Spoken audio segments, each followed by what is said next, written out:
I spent 30 years in tech. I was good at it. I made good money.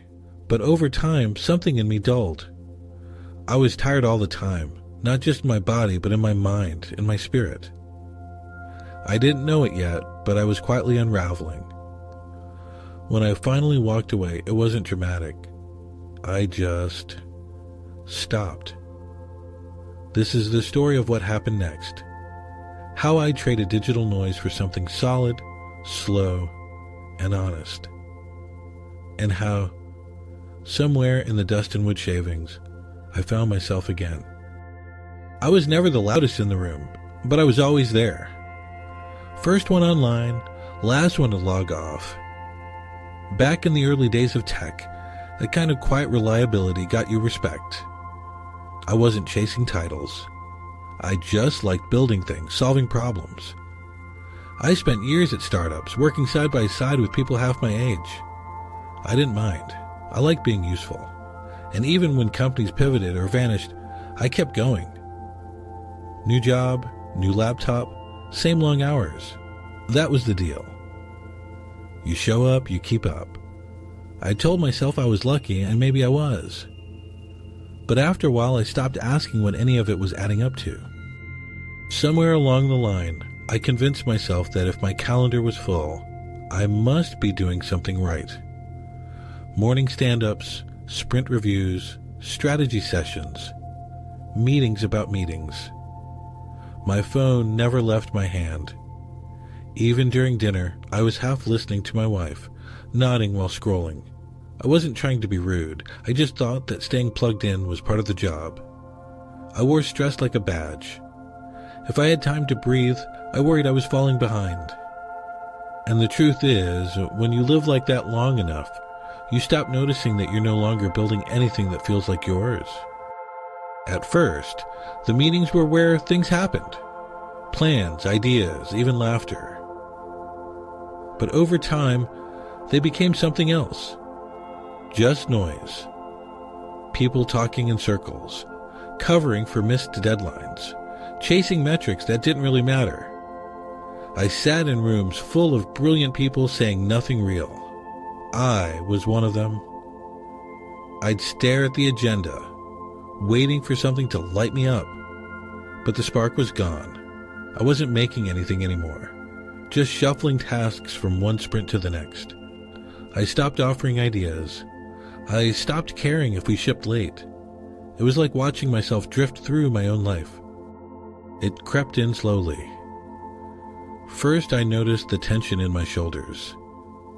Then came the mornings where I just lie in bed staring at the ceiling, dreading the sound of the laptop powering on.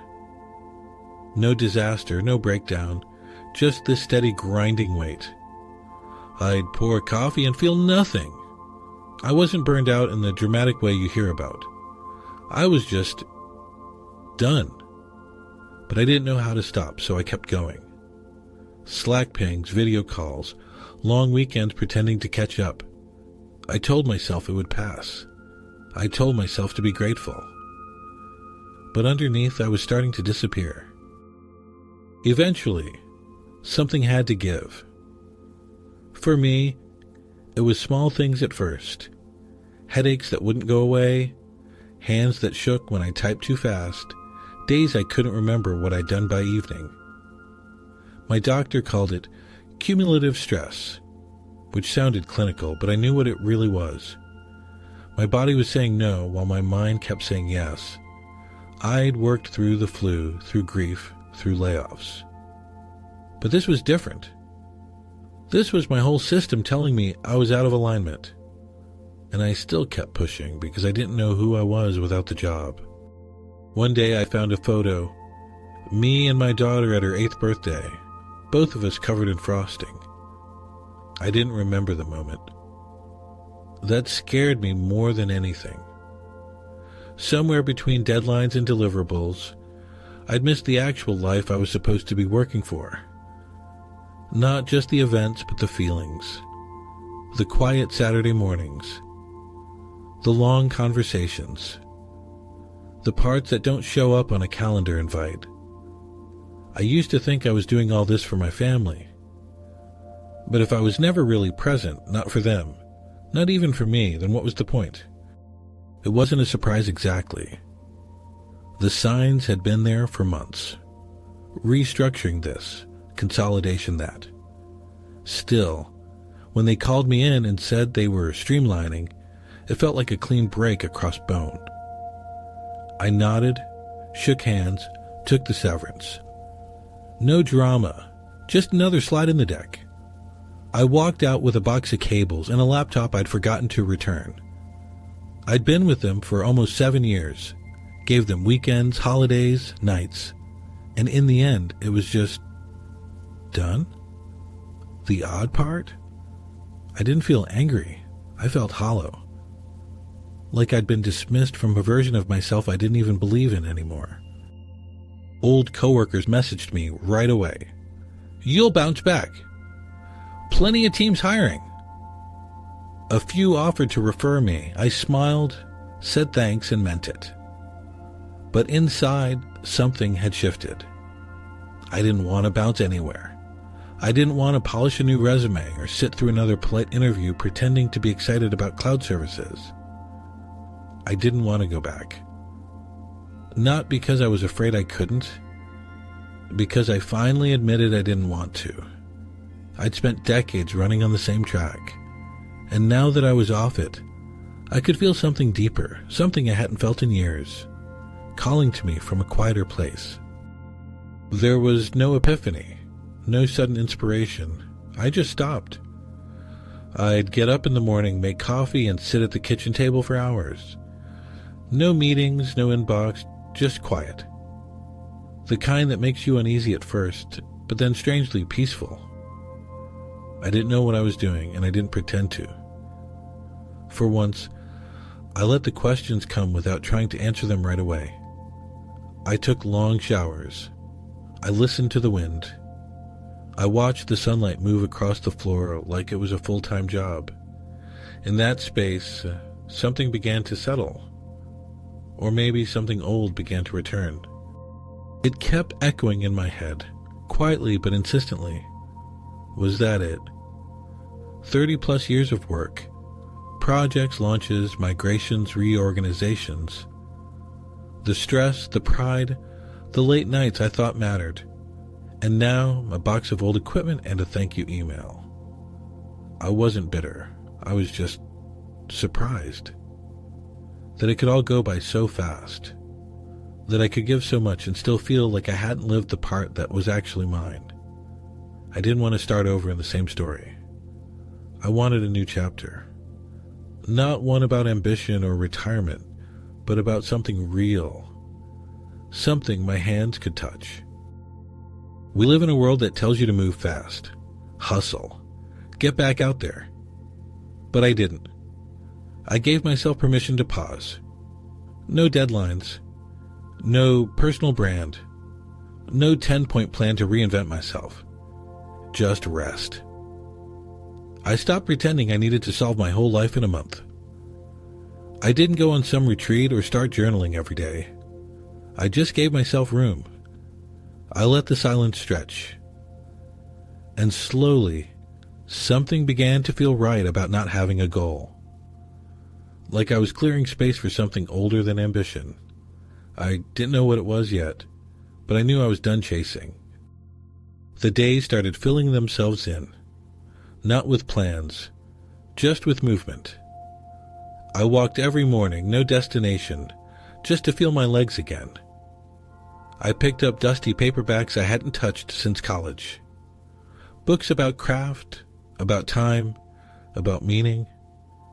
I found my old toolbox under a pile of paint cans in the garage. Wooden handles worn smooth. I cleaned each one slowly, like greeting an old friend. I didn't know it yet, but something was waking up in me. Something I hadn't touched since I was a boy. Sanding scraps of pine in my grandfather's shed, dreaming with my hands. It was tucked behind an old box of Christmas lights, under a tarp I hadn't moved in years. Heavy. Cold. Still smelled faintly of sawdust and motor oil. I opened it and just stared for a while. My father's tools weren't fancy, just worn familiar things, but they felt like a language I used to speak. Something about the weight of the hammer, the scratch of the metal square. It all came rushing back. Not memories exactly, more like a feeling. A kind of steadiness I hadn't known I was missing. I didn't know what I was going to do with them. I just knew I wasn't ready to put them away. It had 3 legs that touched the floor, and one that never quite did. But I was proud of that chair. I remember sanding it down with my grandfather's help, watching the grain appear like magic. I remember the smell, pine and glue and something warm. I sat in that chair every night until it broke. What I didn't realize until now was how whole I'd felt building it. No second guessing, no deadlines. Just hands on wood, following instinct. I hadn't felt that kind of quiet focus in decades. And now, all these years later, it was tugging at me again, like an old rhythm I'd almost forgotten. I wasn't looking for a project. I just saw it. A mid-century dining table, cracked across the top, listed for cheap. Something about it made me reach out. I picked it up in the back of my old Subaru, drove it home slow like it was fragile. The wood was scratched, one leg wobbled, but I could see the bones. Good wood, solid frame. A little forgotten, that's all. It reminded me of how I'd been feeling. Like something with a life still in it, if someone just took the time. I cleared a corner of the garage, laid out the tools, and promised myself, no pressure, just see what happens. No music. No podcasts. Just the sound of sanding and breathing. I didn't rush. I let the hours stretch. 1 weekend for cleaning and dismantling. 1 for repairing the joints and planing the top. 1 for finishing and staying.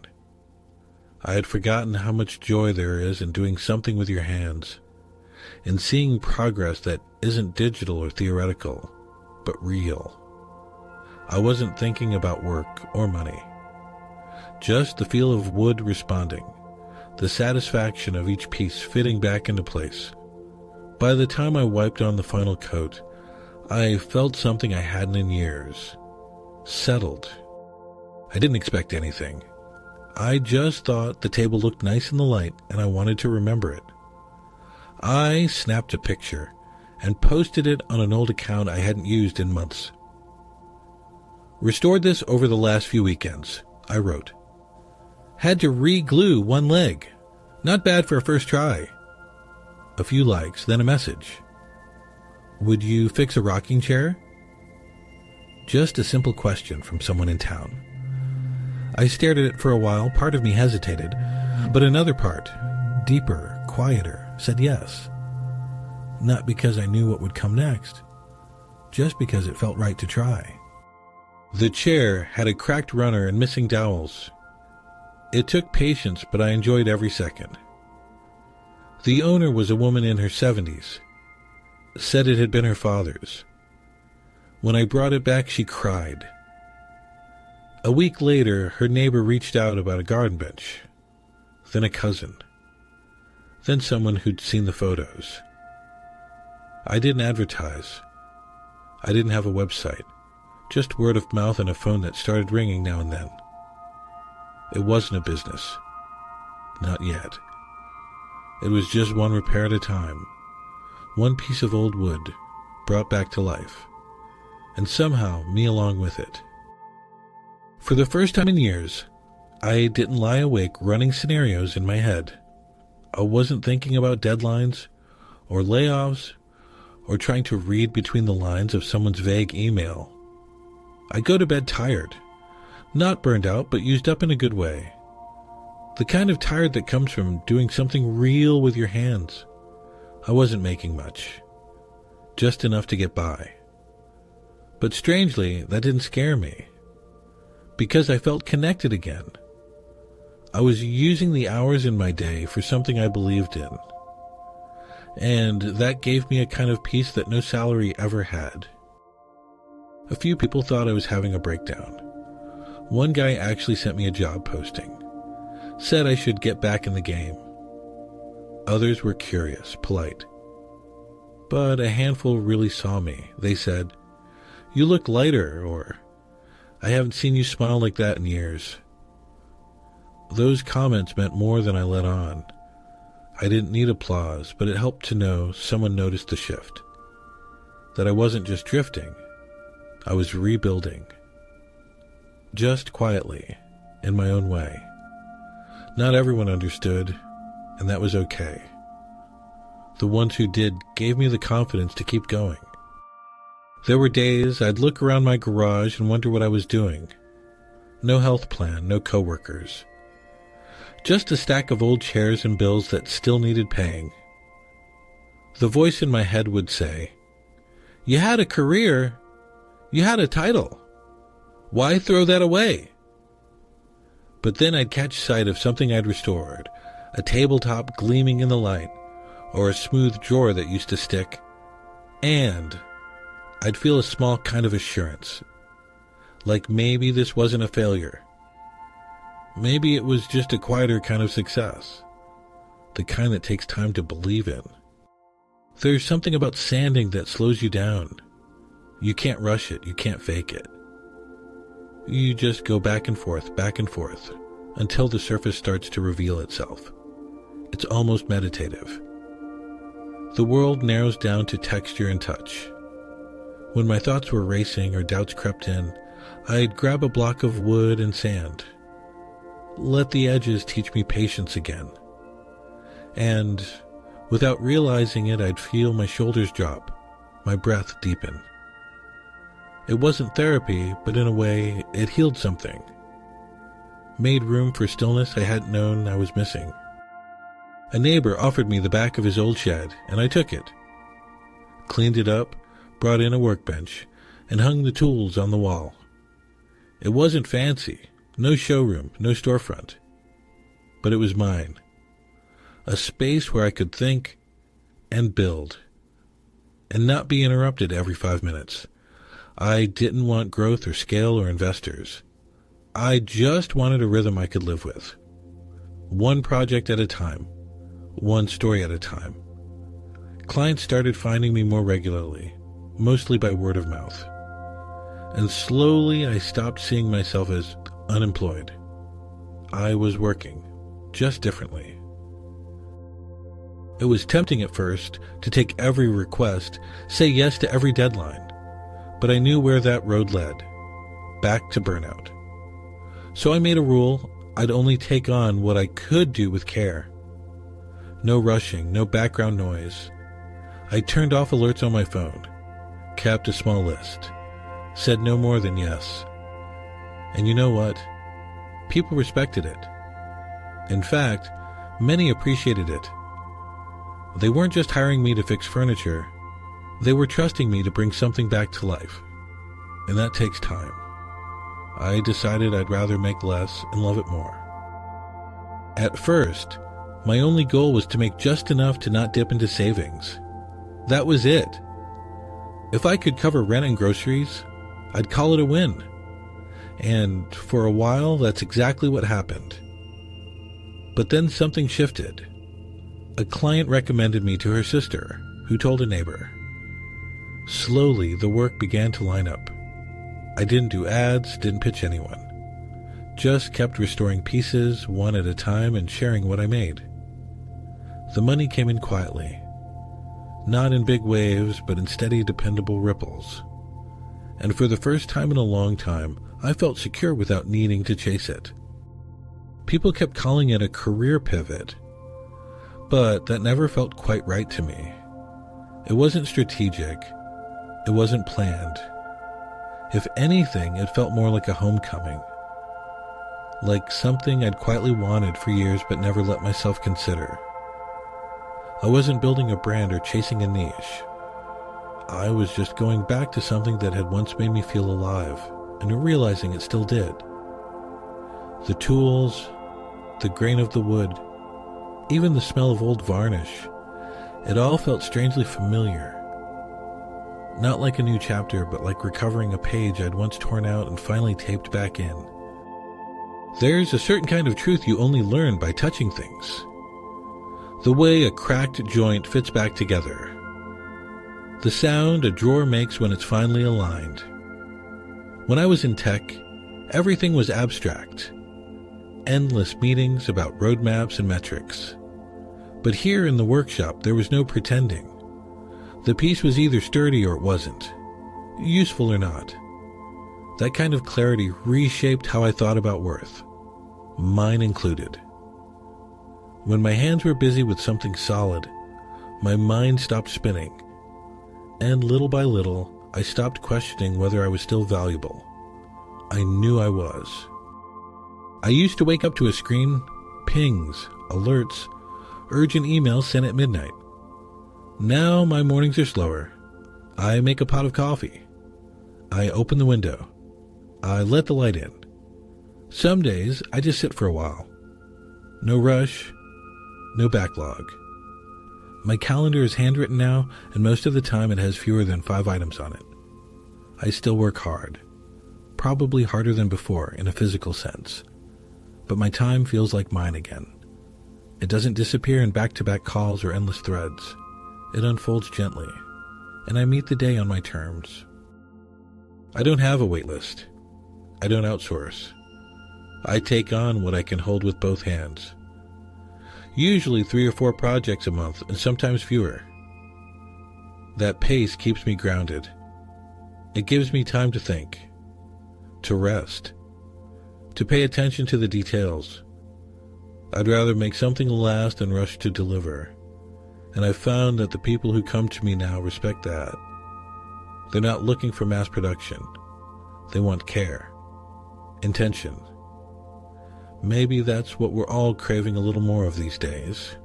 I know I was, and now I live by it. And now When the workshop started to feel more permanent, I made a decision. I moved into a smaller place and rented out my old apartment. That gave me some stability, a cushion I didn't have to hustle for. It's not flashy income, but it's consistent. And, more importantly, it lets me breathe. I don't have to say yes to everything just to make ends meet. I can choose my projects, set my hours. That balance means I show up to the work with presence, not panic. I never thought I'd live like this. But now that I do, I don't want to go back. These days, I walk to the corner store and the guy behind the counter knows my name. We talk about the weather or the garden he's planting. I wave to the woman across the street when she waters her plants. I notice the seasons changing, not just in temperature, but in the way the light falls, or how the air smells in the morning.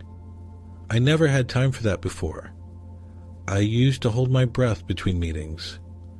Now I catch myself breathing, slow, steady. Like I finally dropped the weight I didn't know I was carrying. That feels like something worth protecting.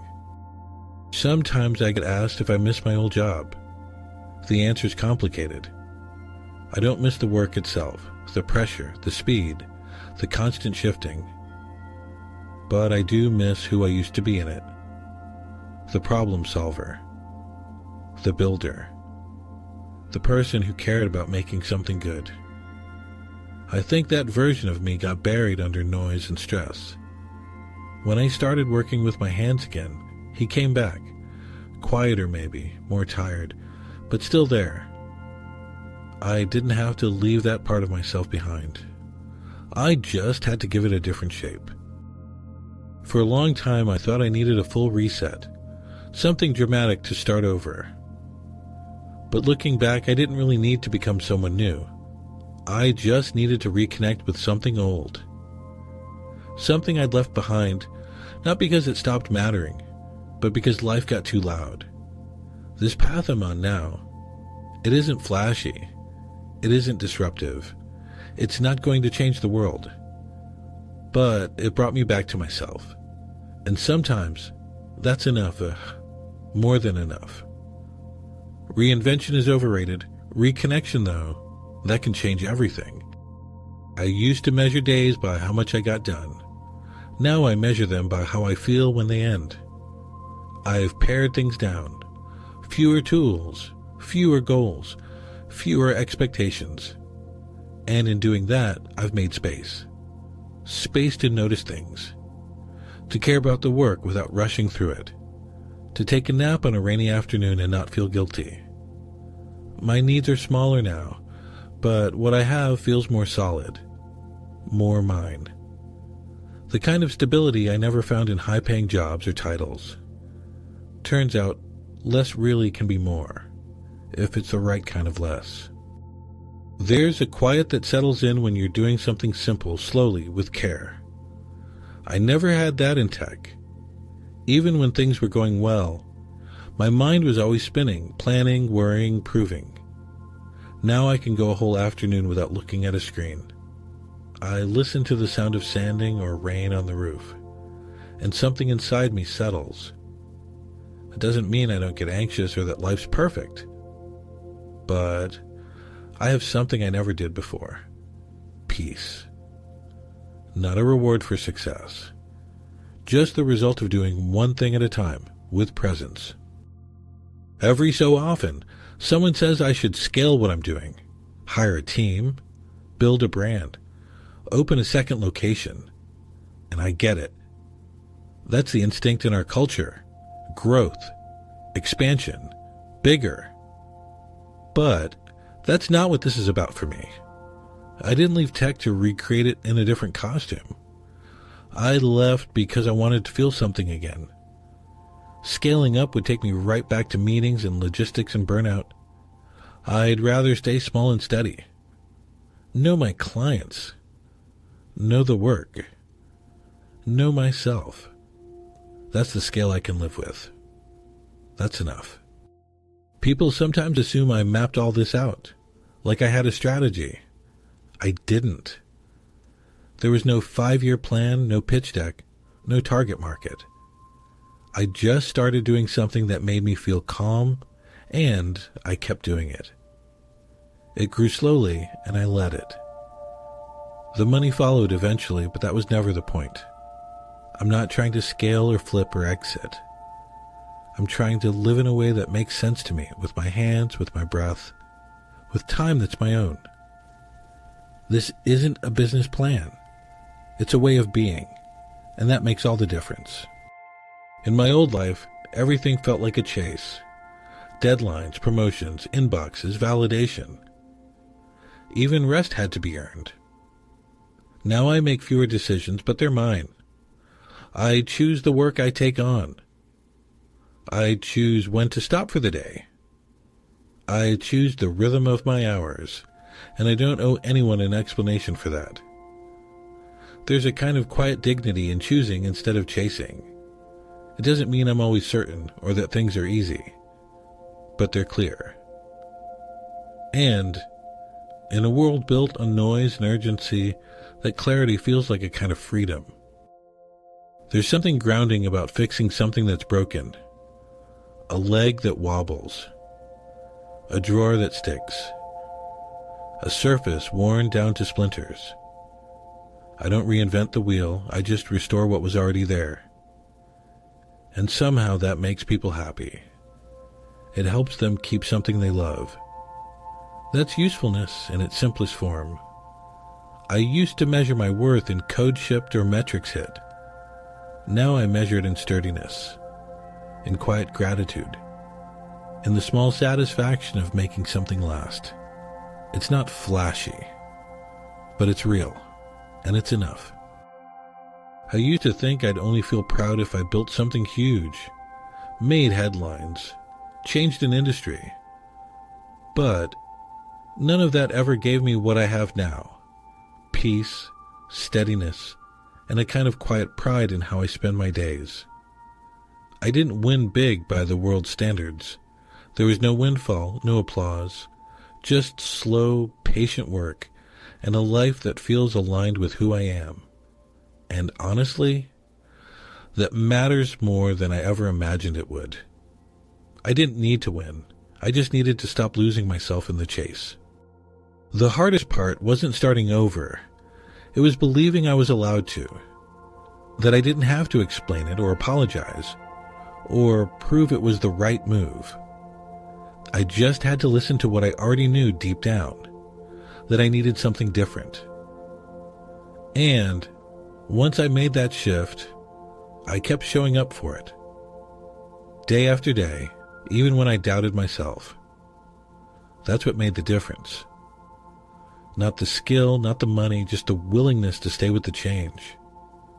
To trust that it was real, and that I was too. I was 54 when I picked up that first broken table. I had no plan, no shop, no clients, just a feeling that I couldn't go on living the way I was. And that was enough to start. I've met people in their 60s, 70s, who found new paths. Not flashy ones, just honest ones. If there's something calling to you, some part of yourself you left behind, you don't need permission. You don't need a perfect reason. You just need to listen. It's not too late. It never is. You're still here, and that counts for more than you think. Turns out slow is the only way forward. Thanks for spending time with this story. If it meant something to you, if it reminded you of something you used to love, or made you rethink what useful looks like, I hope you'll subscribe, like the video, and share your own story in the comments. What's something your hands remember, even if your life forgot? And if you left the chase behind, what would you return to instead? If this spoke to you, you might want to watch my last video. It's about Tom, who'd left a high-pressure marketing job, moved to the woods, and started living with intention instead of exhaustion. He says, "I used to hustle to survive. Now I live to feel." I think you'll like it.